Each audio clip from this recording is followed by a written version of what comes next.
IGNOU BVAE 181 environmental സ്റ്റഡീസിൻ്റെ block 1 unit 1 ആണ് നമ്മൾ ഇന്ന് ഡിസ്കസ് ചെയ്യുന്നത്. അവർ എൻവയോൺമെൻറ്റ് എന്നാണ് യൂണിറ്റിൻ്റെ പേര്.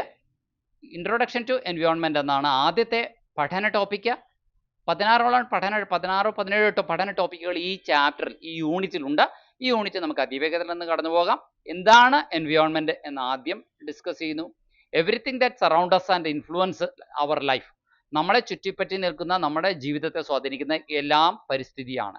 നമ്മളെ ചുറ്റിപ്പറ്റി നിൽക്കുന്ന, നമ്മുടെ ജീവിതത്തെ സ്വാധീനിക്കുന്ന everything that surround us and influence our life. It includes both living and non living components. Living കമ്പണൻസും എൻവയോൺമെൻറ്റിൻ്റെ പാർട്ടായിട്ടുണ്ട്, നോൺ ലിവിങ് കമ്പണൻസും എൻവയോൺമെൻറ്റിൻ്റെ പാർട്ടായിട്ടുണ്ട്. ലിവിങ് കമ്പണൻസിനെ ബയോട്ടിക് കമ്പണൻസ് എന്നും നോൺ ലിവിങ് കമ്പണൻസിനെ അബയോട്ടിക് കമ്പണൻസ് എന്നും പറയും. അപ്പോൾ ബയോട്ടിക് കമ്പണൻസിൽ എന്തെല്ലാമാണ് വരിക? പ്ലാന്റ്സ്, ആനിമൽസ്, മൈക്രോ ഓർഗാൻസ് എല്ലാം ബയോട്ടിക് കമ്പണൻസിൻ്റെ ജൈവ ഘടകങ്ങൾ എന്ന പേരിൽ അറിയാൻ സാധിക്കുന്നു. അബയോട്ടിക് കമ്പണൻസ് അപ്പോൾ എന്തെല്ലാമാണ് വരിക? അബയോട്ടിക് കമ്പണൻസ് എന്ന് പറഞ്ഞു കഴിഞ്ഞാൽ ജീവനില്ലാത്ത എല്ലാം വരും. വായു, വെള്ളം, മണ്ണ്, ക്ലൈമറ്റ്, സൂര്യപ്രകാശം, മണ്ണ്, പാറ എല്ലാം ജീവനില്ലാത്തതും എന്നാൽ നമ്മുടെ എൻവയോൺമെൻറ്റിൻ്റെ കമ്പണൻസുമാണ്. Together biotic and abiotic, both things together they form the life supporting system of earth. ഭൂമിയുടെ ജീവനെ പിന്തുണയ്ക്കുന്ന ആ ആശയം, അത് ഇവ രണ്ടും ചേരുമ്പോഴാണ് സംഭവിക്കുക. ഇതാണ് ഒന്നാമത്തെ പഠന ടോപ്പിക്. രണ്ടാമത്തെ പഠന ടോപ്പിക് എന്ന് പറയുന്നത് സ്ട്രക്ചർ ഓഫ് എൻവയോൺമെൻറ്റ് ആണ്. പരിസ്ഥിതിയുടെ ഘടന എന്താണെന്ന് പറയുന്നു. പരിസ്ഥിതിക്ക് 4 പ്രധാനപ്പെട്ട മണ്ഡലങ്ങൾ അഥവാ മേജർ സ്ഫിയറുകൾ ഉണ്ടെന്ന് പറയപ്പെടുന്നു. Atmosphere, hydrosphere, lithosphere, biosphere. അന്തരീക്ഷം, അതുപോലെ തന്നെ ജലമണ്ഡലമാണ് ഹൈഡ്രോസ്ഫിയർ. ലിത്തോസ്ഫിയർ കരമണ്ഡലമാണ്. ബയോസ്ഫിയർ ജീവമണ്ഡലമാണ്. അറ്റ്മോസ്ഫിയർ എന്ന് പറയുന്നത് എയർ ലെയർ അറൗണ്ട് എർത്ത് ആണ്. ഹൈഡ്രോസ്ഫിയർ എന്ന് പറയുന്നത് all water bodies in the earth ആണ്. ലിത്തോസ്ഫിയർ എന്ന് പറയുന്നത് land surface on the earth ആണ്.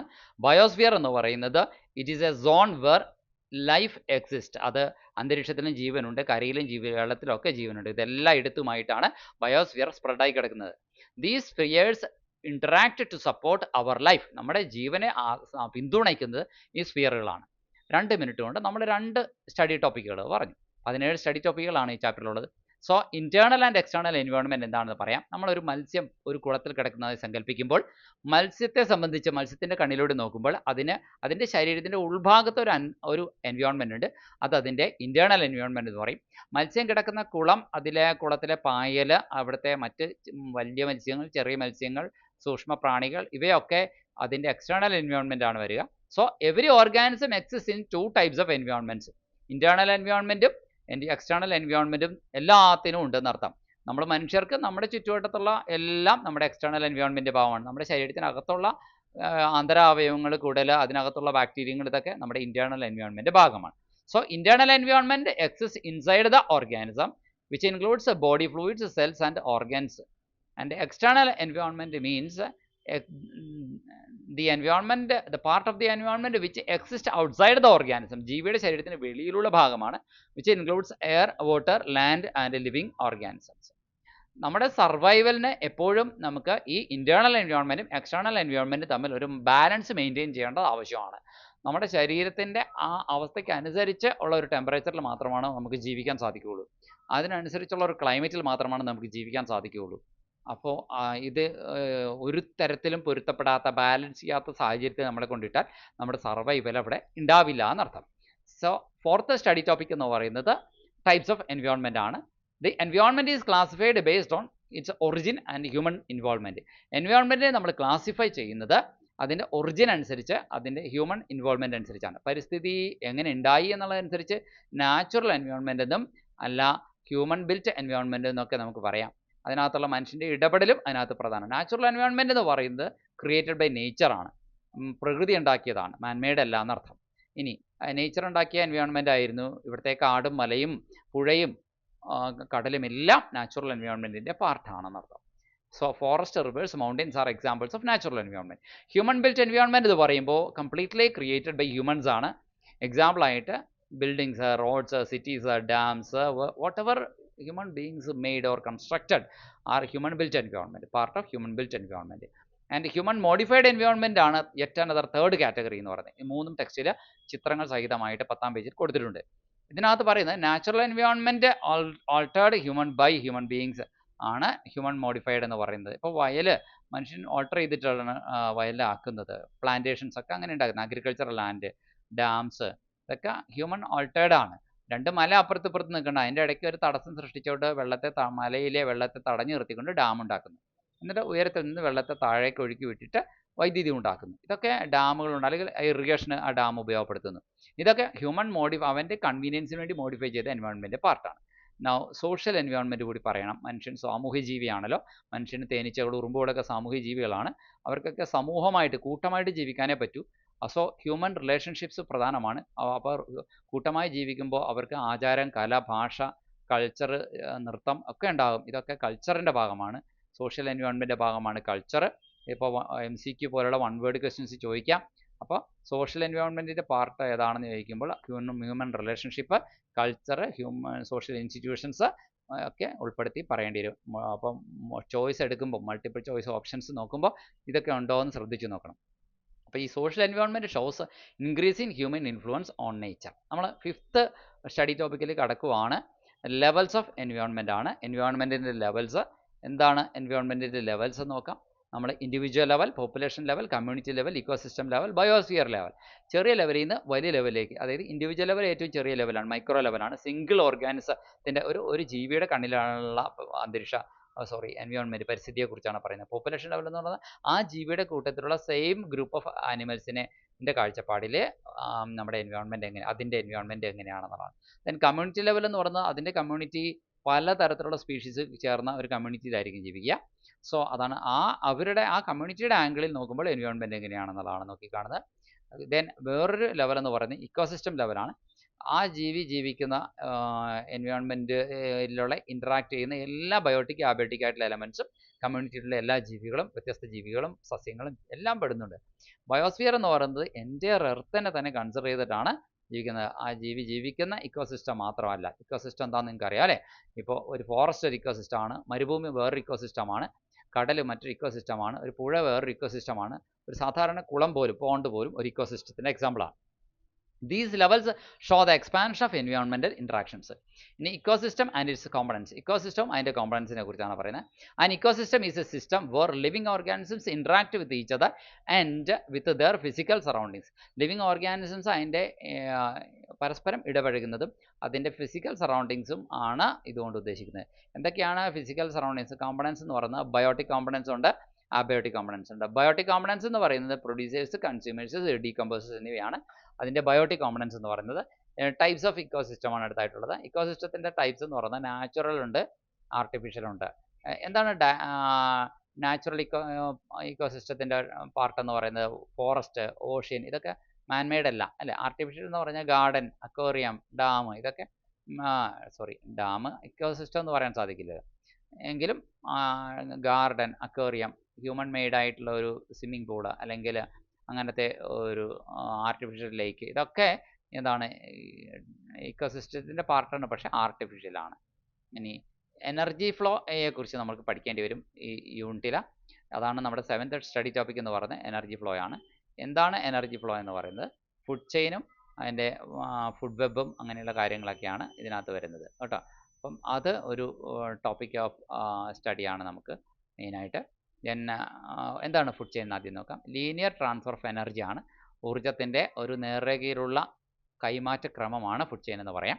അതായത് പ്ലാന്റ്സിൻ്റെ കയ്യിലാണ് സൂര്യനിൽ നിന്നുള്ള ഊർജ്ജം ആദ്യം സ്റ്റോർ ചെയ്യപ്പെടുന്നത്. പ്ലാന്റ് ബോഡിക്ക് മാത്രമാണ് അങ്ങനെ സൺലൈറ്റിൽ അടങ്ങിയിരിക്കുന്ന എനർജീനെ സ്റ്റോർ ചെയ്യാനായിട്ടുള്ള എബിലിറ്റി ഉള്ളൂ. ഓട്ടോട്രോഫിക് എന്നാണ് പറയുന്നത്. അപൂർവം ചില ബാക്ടീരിയകൾക്കുണ്ട്, സയനോ ബാക്ടീരിയ പോലുള്ള ജീവികൾക്ക്.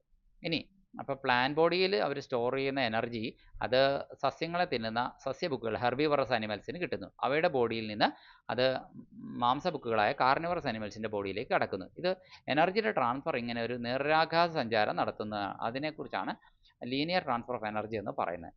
ഫുഡ് ചെയിൻ എന്താണെന്ന് മനസ്സിലായി. ഇത്തരത്തിലുള്ള പല ഫുഡ് ചെയിനുകളുണ്ട്. കാരണം നമ്മൾ പുല്ലിനെ പുൽച്ചാടി തിന്നുന്നു, പുൽച്ചാടിയെ തവള തിന്നുന്നു, തവളയെ പാമ്പ് തിന്നുന്നു. ഇതൊരു സ്ട്രെയിറ്റ് ലൈനായിട്ട് പറഞ്ഞാണ്. പക്ഷേ ഈ പുൽച്ചാടിയെ തവള തന്നെ തിന്നണമെന്നില്ല എന്നാണ് പറഞ്ഞു വരുന്നത്. മറ്റേതെങ്കിലും ജീവികൾ തിന്നാം, ആ ജീവിയെ പരുന്ത് തിന്നാം. അപ്പോൾ ഇതാണ് പറഞ്ഞു വരുന്നത്.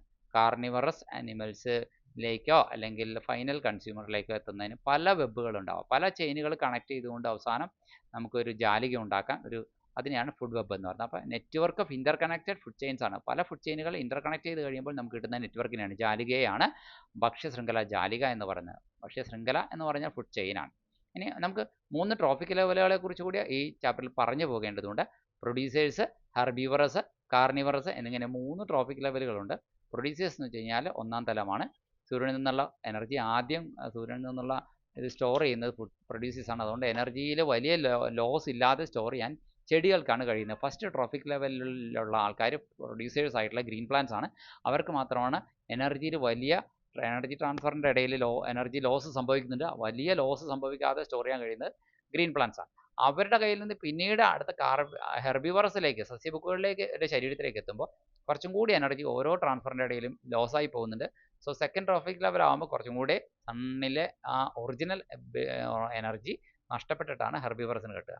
ഹെർബിവറസിനേക്കാളും കുറച്ചും കൂടെ എനർജി നഷ്ടപ്പെട്ടാണ് കാർണിവറസിന് കിട്ടുക. സോ കാർണിവറസിലേക്ക് എത്തുമ്പോഴത്തേക്കും എനർജി കുറേയും കൂടെ കൈമാറി പോന്നു കഴിഞ്ഞു എന്നർത്ഥം.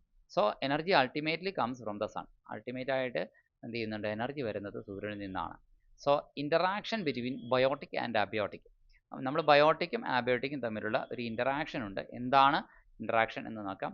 Plants need sunlight. പ്ലാന്റ്സിന് സൺലൈറ്റ് ആവശ്യമാണ്. കാരണം ജൈവ ഘടകങ്ങളും അജൈവ ഘടകങ്ങളും തമ്മിൽ ബന്ധമുണ്ടെന്നർത്ഥം. അതായത് സൺലൈറ്റ് ജീവനില്ലാത്തതാണ്, പക്ഷേ ചെടികൾ ജീവനുള്ളതാണ്. സോ പ്ലാന്റ്സിന് സൺലൈറ്റിന് ഉപയോഗിക്കണം, ആവശ്യമുണ്ട്. വെള്ളം ഉപയോഗിക്കണം, മണ്ണ് ഉപയോഗിക്കണം, എങ്കിലാണ് പ്ലാന്റ്സിന് വളരാൻ സാധിക്കുകയുള്ളൂ. സോ ജൈവ ഘടകങ്ങൾക്ക് ഈ അജൈവ ഘടകങ്ങളെ ആശ്രയിച്ചാണ്, ഡിപ്പെൻഡ് ചെയ്ത് മാത്രമാണ് അതിൻ്റെ സർവൈവൽ പോസിബിൾ ആവുകയുള്ളൂ. അതാണ് പറഞ്ഞു വരുന്നത്. So this biotic factor needs the use of these abiotic elements.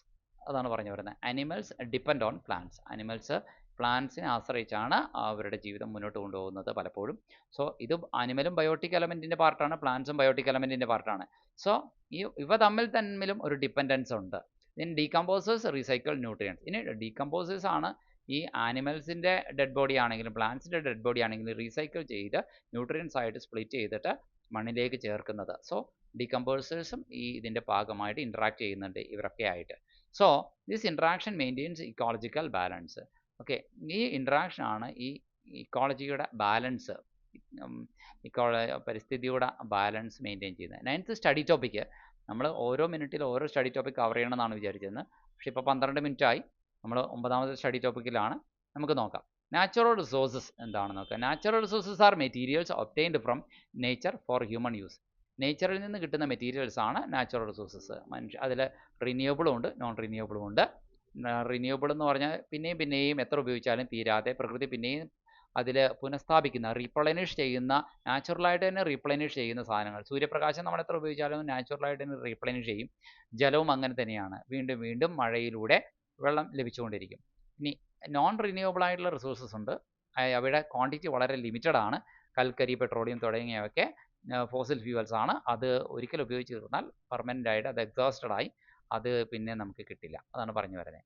അപ്പോൾ എൻവയോൺമെൻറ്റിൻ്റെ ഫംഗ്ഷനാണ് 10ാമത്തെ സ്റ്റഡി ടോപ്പിക് എന്ന് പറയുന്നത്. എൻവയോൺമെൻറ്റ് ഒരുപാട് ഫംഗ്ഷൻസ് ചെയ്യുന്നുണ്ട്. അതിൽ ഒന്നാമത്തേത് റിസോഴ്സസ് സപ്ലൈ ചെയ്യലാണ്. Provides air, water, food and waste assimilation ആണ് 2ാമത്തെ ഫംഗ്ഷൻ. It absorbs waste. 3ാമത്തെ ഫംഗ്ഷൻ എന്ന് പറയുന്നത് ലൈഫ് സപ്പോർട്ട് സിസ്റ്റം ഇവിടെ ഉണ്ടെന്നുള്ളതാണ്. ഇറ്റ് മെയിൻറ്റെയിൻസ് ഇക്കോളജിക്കൽ ബാലൻസ് അത് മെയിൻറ്റെയിൻ ചെയ്യുന്നു. ഇനി ഇസ്തറ്റിക് വാല്യൂ ആണ്. Provides beauty and recreation. നോക്കൂ, സൗന്ദര്യ ആസ്വാദനത്തിൻ്റെ മൂല്യം പോലും ഈ പ്രകൃതി നമുക്ക് നൽകുന്നുണ്ട്, പരിസ്ഥിതി നമുക്ക് നൽകുന്നുണ്ട്. സൗന്ദര്യവും വിനോദത്തിനുള്ള ഒരുപാട് വഴികൾ പ്രകൃതി നമുക്ക് ഒരുക്കിയിട്ടുണ്ട്. അതാണ് അതിൻ്റെ ഈസ്തറ്റിക് വാല്യൂ. അപ്പോൾ 4 തരത്തിലുള്ള ഫങ്ഷൻസ് ഉണ്ട്. ഒന്ന്, തീർന്നു പോകുന്ന സാധനങ്ങളെ പ്രകൃതി നമുക്ക് വീണ്ടും പുനഃസ്ഥാപിച്ചു തരുന്നു. റിസോഴ്സസ് സപ്ലൈ ചെയ്യുന്നു. നമുക്ക് വേണ്ട വായു, വെള്ളം, ഭക്ഷണമെല്ലാം. വേസ്റ്റ് ഉപയോഗം അബ്സോർബ് ചെയ്തെടുക്കുന്നു പ്രകൃതി, എൻവയോൺമെൻറ്റ്. ലൈഫ് സപ്പോർട്ടിംഗ് സിസ്റ്റമാണ് നമ്മുടെ എല്ലാത്തരം ജീവരൂപങ്ങളുടെയും ജീവനെ പിന്താങ്ങുന്ന ഒരു സംവിധാനം കൂടിയാണ് പരിസ്ഥിതി. 11ാമത്തെ സ്റ്റഡി ടോപ്പിക് എന്ന് പറയുന്നത് മാൻ എൻവയോൺമെൻറ്റ് റിലേഷൻഷിപ്പാണ്. മനുഷ്യനും പരിസ്ഥിതിയും തമ്മിലുള്ള ബന്ധമാണ്. Humans and environment are interdependent. പരിസ്ഥിതിയും മനുഷ്യനും പരസ്പരം ബന്ധിതമാണ്. Humans depend on environment for സർവൈവലിന് വേണ്ടിയിട്ട് മനുഷ്യൻ പരിസ്ഥിതിയെ ആശ്രയിക്കുന്നു. Humans modify environment for development. മനുഷ്യർ അവൻ്റെ പുരോഗതിക്കും സാമ്പത്തിക നേട്ടത്തിനും വേണ്ടിയിട്ട് പരിസ്ഥിതിയെ കുറച്ചൊക്കെ പരിഷ്കരിക്കുന്നു, മോഡിഫൈ ചെയ്യുന്നു. Over use leads to environmental problem. ഇതിൻ്റെ മനുഷ്യൻ്റെ അമിതമായ ഈ ഉപയോഗം പരിസ്ഥിതി പ്രശ്നങ്ങളിലേക്ക് നയിക്കുന്നു എന്നത് മറ്റൊരു പ്രശ്നമാണ്.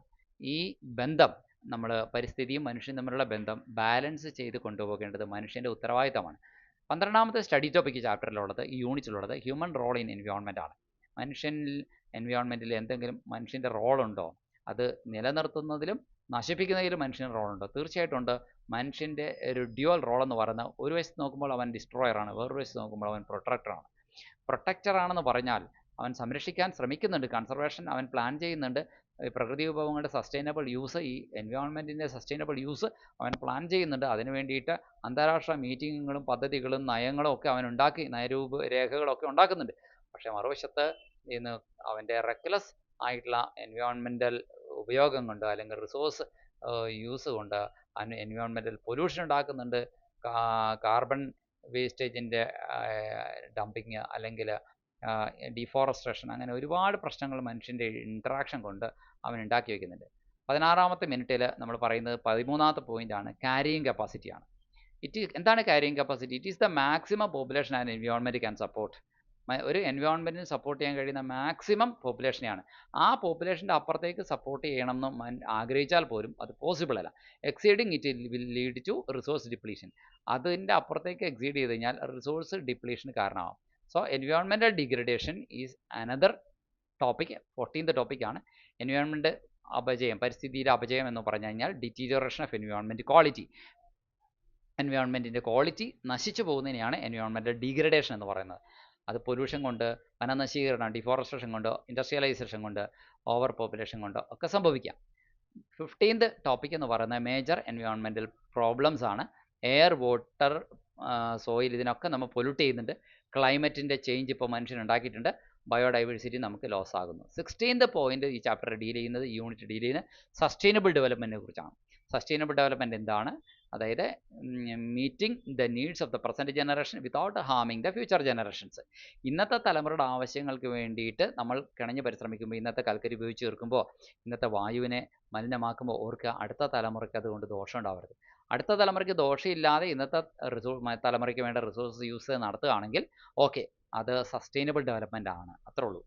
അപ്പോൾ ഈ ചാപ്റ്ററിൽ നമ്മൾ ഡിസ്കസ് ചെയ്ത ഈ ഐഡിയാസ് എന്തൊക്കെയാണ്? റിസോഴ്സസിനെ വൈസായി യൂസ് ചെയ്യണം, അതുപോലെ തന്നെ റിസോഴ്സ് യൂസിൻ്റെ കാര്യത്തിൽ ഒരു ബാലൻസ് മെയിൻറ്റെയിൻ ചെയ്യണം. 17th സ്റ്റഡി ടോപ്പിക് എന്ന് പറയുന്നത് എൻവയോൺമെൻറ്റൽ അവയർനെസ്സിനെ കുറിച്ചാണ്. അണ്ടർസ്റ്റാൻഡിങ് എൻവയോൺമെൻറ്റൽ ഇഷ്യൂസ് ആണ് ഒന്നാമത്തെ ഒരു കാര്യം. പരിസ്ഥിതി പ്രശ്നങ്ങളെ മനസ്സിലാക്കുക, അപ്പോൾ തന്നെ അവയർനെസ് ആയി. 2, പരിസ്ഥിതി സംരക്ഷണത്തിന് പ്രോത്സാഹനം നൽകുക. അവയർനെസ് ഉണ്ടാകുമ്പോൾ മാത്രമാണ് ഈ പ്രോത്സാഹനം നൽകാനായിട്ട് എല്ലാവർക്കും മാനസികാവസ്ഥ ഉണ്ടാവുള്ളൂ. അതുപോലെ തന്നെയാണ് റെസ്പോൺസിബിൾ ബിഹേവിയർ എല്ലാ പൗരന്മാരിലും എൻകറേജ് ചെയ്യാൻ വേണ്ടിയിട്ട് നമ്മൾ ശ്രമിക്കുക. അതാണ് 17ാമത്തെ സ്റ്റഡി ടോപ്പിക്. ലാസ്റ്റ് 18ാമത്തെ ചാപ്റ്റർ റിവിഷനാണ്. എൻവയോൺമെൻറ്റ് എന്താണ്, എൻവയോൺമെൻറ്റിൻ്റെ കമ്പണൻസ് എന്താണ്, അതിൻ്റെ സ്ഫിയേഴ്സ്, ഹൈഡ്രോസ്ഫിയർ, ലിത്തോസ്ഫിയർ, ബയോസ്ഫിയർ എന്നൊക്കെ, അറ്റ്മോസ്ഫിയർ എന്നൊക്കെ പറഞ്ഞ് നമ്മൾ പറയില്ല. ഇനി ഇൻറ്റേർണൽ ആൻഡ് എക്സ്റ്റേണൽ ഏതൊക്കെയാണ്? മത്സ്യത്തിൻ്റെ ഉള്ളിലുള്ള ഭാഗം ഇൻറ്റേർണൽ, മത്സ്യത്തിൻ്റെ പുറത്തുള്ള കുളത്തിലെ വെള്ളവും മറ്റുമൊക്കെ എക്സ്റ്റേണൽ. ലെവൽസ് ഓഫ് ഇക്കോസിസ്റ്റത്തിൻ്റെ പല ലെവൽസ്. ദെൻ ഫുഡ് ചെയിൻ എന്താണ്, ഫുഡ് ചെയിനുകൾ ചേർന്നാൽ ഫുഡ് വെബ് ഉണ്ടാകുന്നത് എങ്ങനെയാണ്, റിസോഴ്സസ് എന്താണ്, അതിൻ്റെ ഉപയോഗം എങ്ങനെയാണ്, റിസോഴ്സസിന് ഫങ്ഷൻസ് ഉണ്ടോ, മാൻ എൻവയോൺമെൻറ്റ് റിലേഷൻഷിപ്പ്, അതുപോലെ തന്നെ എൻവയോൺമെൻറ്റിൻ്റെ ക്യാരിയിങ് കപ്പാസിറ്റി, അതുപോലെ തന്നെ എൻവയോൺമെൻറ്റ് ഡീഗ്രേഡ് ആകുമോ, അതുകൊണ്ട് എന്ത് പ്രോബ്ലം ഉണ്ടാകും, സസ്റ്റൈനബിൾ ഡെവലപ്മെൻറ്റ് എന്നാൽ എന്താണ്, അടുത്ത തലമുറയുടെ ആവശ്യങ്ങളെ ഹനിക്കാതെ without compromising the needs of the future generation, നമ്മൾ ഇന്നത്തെ തലമുറ പ്രസൻറ്റ് ജനറേഷൻ്റെ നീഡ്സ് വേണ്ടിയിട്ട് റിസോഴ്സ് വൈസ്ലി യൂസ് ചെയ്യുകയാണെങ്കിൽ അത് സസ്റ്റൈനബിൾ ഡെവലപ്മെൻ്റ് ആണ്. അതിനെക്കുറിച്ച് എല്ലാവർക്കും അവയർനെസ് ഉണ്ടാവുക തുടങ്ങിയ കാര്യങ്ങളൊക്കെയാണ് നമ്മൾ ഇനി അടുത്തായിട്ട് നമുക്ക് MCQ അടുത്ത വീഡിയോയിൽ ഡിസ്കസ് ചെയ്യും. Thank you.